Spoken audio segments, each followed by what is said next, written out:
दोस्तों नमस्कार, अभिवादन स्वीकार कीजिए। शौर्य पंडित का हम इस समय मौजूद हैं प्रमिल द्विवेदी जी के यहाँ पे। एक प्रश्न आपके मन में जरूर आता होगा कि जिस भाषा में पूरा विश्व एक अपनी बातों को कहने के लिए एक माध्यम का इस्तेमाल करता है, जो है भाषा, भाषा, शैली, लिपि, ये सारे प्रश्न आते तो अवश्य होंगे। आज जानते हैं कि सनातन धर्म इसके बारे में क्या कहता है, और इसके लिए आचार्य, साधक और एक स्पिरिचुअल गुरु से बड़ा कोई नहीं हो सकता जो इस प्रश्न का सही उत्तर दे सके। हमारे साथ में, जैसा मैंने आपसे कहा था, मौजूद हैं श्री प्रमिल द्विवेदी जी। आइए अब उनसे जानते हैं कि भाषा का जन्म कैसे हुआ। आचार्य जी नमस्कार। नमस्कार नमस्कार। बड़ा सुंदर प्रश्न है जी। और ये सबके लिए रेलेवेंट है।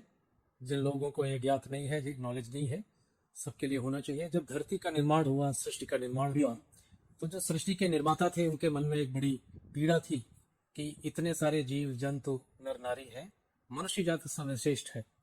अगर उनमें संवादहीनता रही, विचारों से बात हुई, तो फिर बड़ी मुश्किल होगी। सृष्टि का संचालन प्रॉपर तरीके से नहीं हो पाएगा। तो फिर देवताओं ने जब सर्च करना कि कौन है कैपेबल, पात्रता किसमें है, तो धरती पे कहा गया कि एक दधीची, जो सबसे महान दानवीर कहलाए, महर्षि दधीची जी, जो लोक कल्याण के लिए अपनी हड्डियां दान दी थी, उन्हीं के अनुज, उनके भाई, और उनके भाई जो है जी, उनका नाम था पाणिनि। पाणिनि तपस्या की, भगवान शंकर प्रसन्न हुए। वो आकर के कहते हैं कि बोलिए भक्तवर्ग, क्या चाहिए? तो उन्होंने कहा कि प्रभु, मैं चाहता हूं कि इंसानों के बीच में भाषाहीनता है, भाषा कैसे हम लोग जाने। तो भगवान शिव तो वही चाहते थे, और वो तो हमेशा अपने भक्तों पे कल्याण करने के लिए ही रहते हैं, इसीलिए आशुतोष कहलाते हैं। तो वो प्रसन्न होकर के कहते हैं कि भाई बिल्कुल भाषा का तुम्हें हम ज्ञान देंगे, लेकिन शर्त है कि मेरे पास बाकी तो कुछ है नहीं और इतना समय नहीं है, मैं कोई डमरू बजाऊंगा। डमरू से जो नाद निकलेगा, उस नाद से जो ध्वनि निकलेगी, उसको अगर आप शब्दों में बांध करके सूत्र में पिरो लीजिए, तो वहीं से भाषा का निर्माण हो सकता है। तो उन्होंने कहा अगर आपकी कृपा होगी तो निश्चित रूप से करेंगे। भगवान शिव आगे कदम बढ़ाते हैं और डमरू निकाल करके, और डमरू को नाद के लिए आदेश करते हैं। डमरू बजता है, डमरू से जो शब्द निकलते हैं, उस सूत्र में जो पिराया गया उसको पाणिनि सूत्र कहते हैं। उसकी शुरुआत ऐसे है, जो आपको लघु सिद्धांत कौमुदी नामक जो व्याकरण की पुस्तक है संस्कृत की, उसमें मिल सकता है।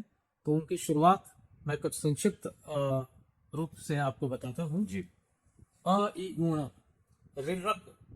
गुरुदेव, एक क्षमा चाहता हूं आपको बीच में टोकने के लिए। उस तरीके से बताइए जिस तरह से भगवान शिव ने डमरू बजाया होगा, क्योंकि इसको हमारे बहुत सारे ऐसे दर्शक हैं जो कि शिव भक्त होंगे, वो शायद अपने आत्मा में, अंतर्मन में इस चीज को इमेजिन करके वो सोच भी सकते हैं कि किस तरह से जो जिन्हें डिस्ट्रक्शन का देवता कहा जाता है, उन्होंने जो मानव सृष्टि है, मानव की कल्याण के लिए इतनी बड़ी चीज दे दी, जिसे कहते हैं भाषा, शैली, लिपि। जी बिल्कुल सही। भगवान शिव जो है वो कल्याण के देवता कहे जाते हैं। अगर डिस्ट्रक्शन न हो तो नवीनता नहीं आएगी। बिल्कुल।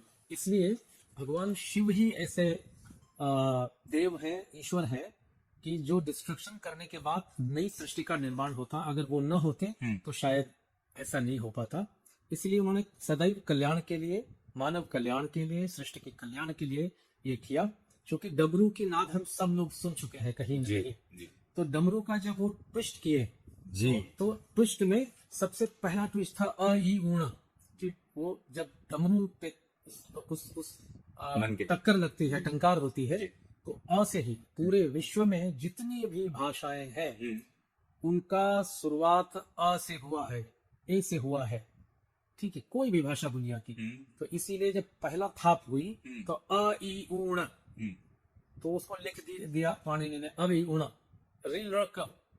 फिर थोड़ा सा ट्विस्ट आता है तो ऋ, फिर एवोच, एवो, कहे, वर, टख, कठ, चट, कप, सर, हल। ये सूत्र बना। संपूर्ण सूत्र कभी और है, लेकिन ये सूत्र संक्षिप्त में हमने बताया। और सूत्र के द्वारा भाषा का डिकोड किया पाणिनि ने, और संस्कृत की व्याकरण का मूल ये सूत्र है जहां से भाषा ने जन्म लिया, और संस्कृत चूंकि मातृभाषा कही गई, फिर इसी से सारी भाषाओं का जन्म हुआ। और भाषा इस समय बड़ी समृद्ध है पूरे विश्व में। इसी के कारण आज एआई उसी भाषा पे बेस है, कंप्यूटर का टेक्नोलॉजी तकनीक भी इसी पे बेस है। और विश्व की सर्वश्रेष्ठ भाषा जो साइंटिफिक है वो भी संस्कृत है। आजकल मल्टीपल कंट्रीज में संस्कृत पे शोध होकर के अब कंप्यूटर की भाषा संस्कृत बनाई जाती है। तो ये है भगवान शिव आस्तोष भगवान शंकर का कल्याणकारी कदम। तो आपने देखा, शायद आपके प्रश्नों का उत्तर मिल गया हो श्री प्रमिल द्विवेदी जी के द्वारा। और ये हमारी खास पेशकश सत्य सनातन में एक छोटी सी कड़ी थी। आज शुरुआत ही हमने की है लखनऊ के इंदिरा नगर स्थित श्री प्रमिल द्विवेदी जी के आवास से। आज ही के दिन हम घोषणा करते हैं कि सत्य सनातन से जुड़ी हुई इस तरह की और भी रोचक जानकारियां आपके समक्ष लेके आएंगे। हमारे साथ बने रहिए। नमस्कार, मैं शोएब पटेल।